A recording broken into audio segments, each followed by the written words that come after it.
What if a city could literally build its own coastline out of thin air and then do it all over again, bigger and bolder than before? That's not a hypothetical. That is exactly what Dubai is doing right now, and the scale of it is almost impossible to believe.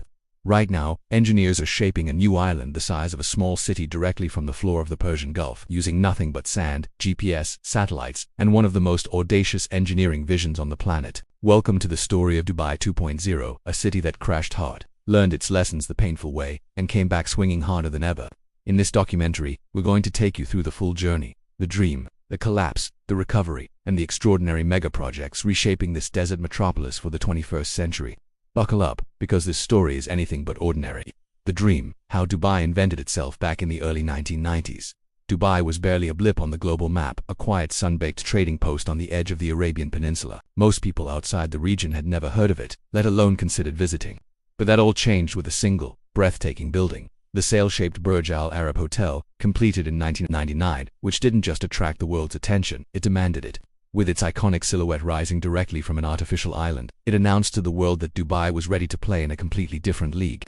The Burj Al Arab wasn't just architecturally stunning, it was the first hotel ever to claim the title of That single label changed Dubai's global identity overnight.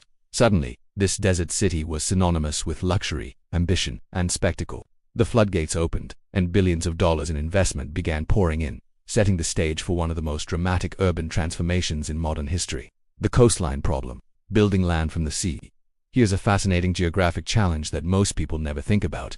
Dubai only has roughly 70 kilometers of natural coastline. That might sound like plenty, but when you're trying to build some of the most expensive real estate on earth, prime waterfront land runs out very fast. The sections of coast closest to the city center could command extraordinary prices. But the further you moved from the action, the less desirable and less valuable the land became. Dubai needed more premium coastline, and it needed it fast. So, in a move that still astonishes engineers and urban planners today, Dubai decided not to accept geography as a limitation. Instead, they would manufacture new coastline. Thus was born one of the boldest concepts in modern city building, artificial palm-shaped islands. Each frond lined with luxury villas, each development adding dozens of kilometers of new waterfront to the city. It was an idea so wild it probably shouldn't have worked, but it did. Palm Jumeirah, the first masterpiece, the first of these creations, was Palm Jumeirah, and it remains one of the most recognizable man-made structures on Earth. Completed around 2007, the island added an astonishing 50 kilometers of brand-new coastline to Dubai's map. It was instantly iconic, visible from space, photographed by millions, and featured in practically every travel magazine on the planet.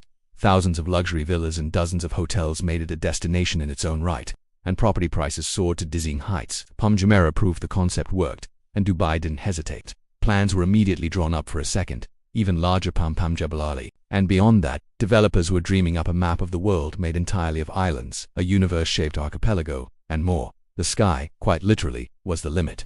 But then, in 2008, the sky fell. The crash. When the dream became a nightmare, the 2008 global financial crisis didn't just shake Wall Street, it sent shockwaves that brought Dubai to its knees. The city had been operating on a model that depended heavily on cheap global credit and the constant inflow of overseas investment. When Lehman Brothers collapsed and global liquidity froze overnight, the buyers disappeared, the cranes stopped turning, and property prices across Dubai crashed by as much as 60%. Entire megaprojects were abandoned mid-construction. Highways led to nowhere.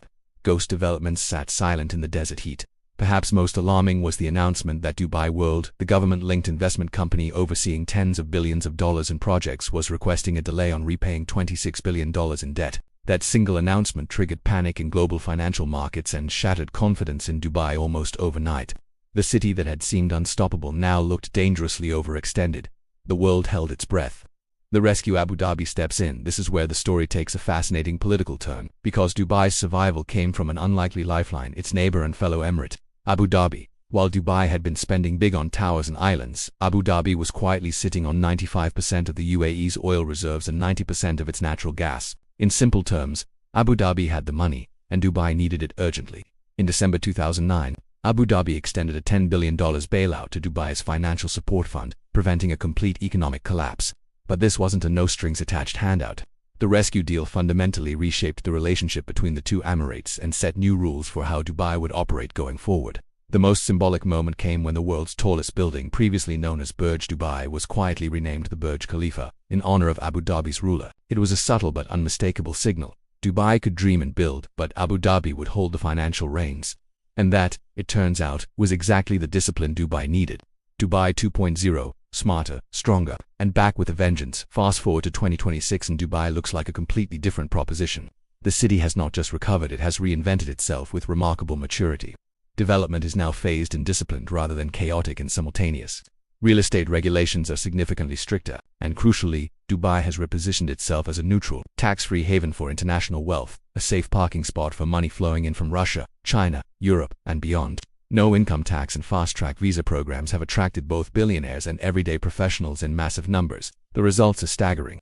Dubai is currently building the world's tallest hotel, the world's skinniest skyscraper, and two megatile towers, each exceeding 700 meters in height. The city's population is booming, and for the first time, many of the new buildings being constructed are genuinely intended for people to live and work in, not just as investment vehicles. Dubai 2.0 is not just bigger than its predecessor.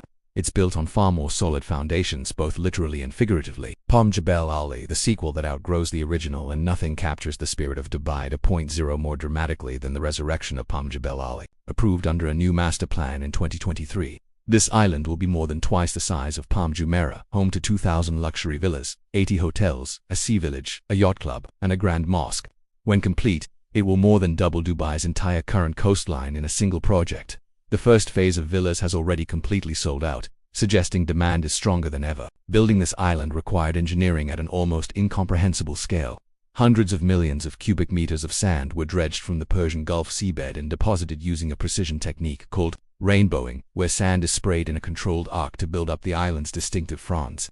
The entire structure was designed digitally and constructed using differential GPS systems, meaning dredger boats essentially 3D printed the island from seafloor coordinates. It's one of the most extraordinary construction achievements of the modern era, and it's happening right now. The foundation, engineering miracles beneath your feet, of course. Piling sand into the sea is only half the challenge. That sand needs to be strong enough to support thousands of buildings, roads, pipes, and infrastructure.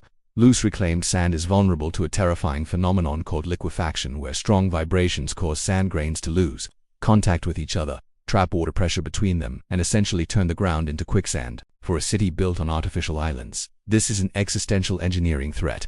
Even minor seismic activity or persistent wave motion could cause buildings to tilt, roads to buckle, or pipes to snap.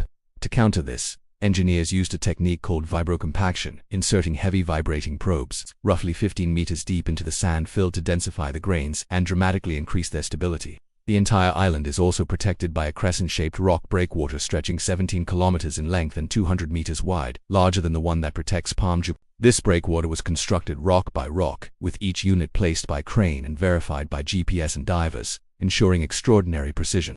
Remarkably, the island has also been designed with projected sea level rise of up to 1 meter in mind, meaning Palm Jebel Ali may well outlast many of the world's natural coastal cities. So here we are. Dubai has pulled off one of the most remarkable urban comebacks in history. From the ashes of a near-total financial collapse, it has emerged, disciplined, diversified, and more ambitious than ever, building not just for spectacle but for sustainability and longevity. The question of whether it will last is one only time can answer, but the evidence so far suggests that Dubai 2.0 has done something its predecessor never quite managed. It has built its dreams on genuinely solid ground. What do you think about Dubai's incredible transformation? Do you believe cities like this can truly be sustainable in the long run, or is this just another spectacular bubble waiting to burst?